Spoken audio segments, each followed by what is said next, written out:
More food vendors could come to New York City streets if a bill is passed that would help those who haven't been able to get a permit for decades. But restaurant owners worry what that means for their bottom line. CBS 2's Jenna DeAngelis reports. If you walk around the city, you're bound to breathe in what's cooking from a food cart like this one. It feeds not just the customers, but Bashir Al-Fiki's family.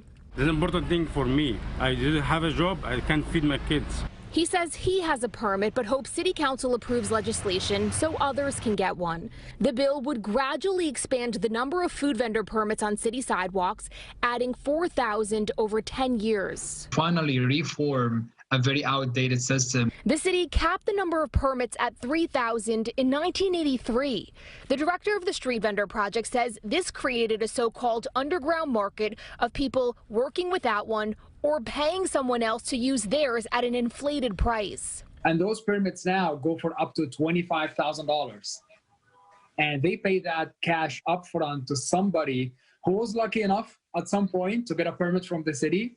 And that person pays the city $200. Councilmember Margaret Chin, the lead sponsor, says this would change that.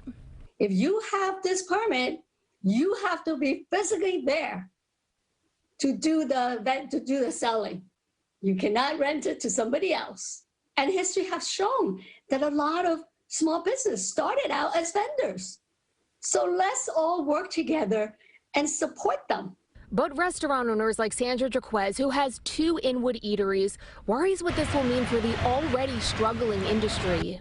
If you just want something to take out, instead of coming to me, well, let me just go to the corner. You know, they have the same food and it'll be probably, 30, 40% less. To pass this bill now at this particular moment, I just feel it's just going to hurt us even more.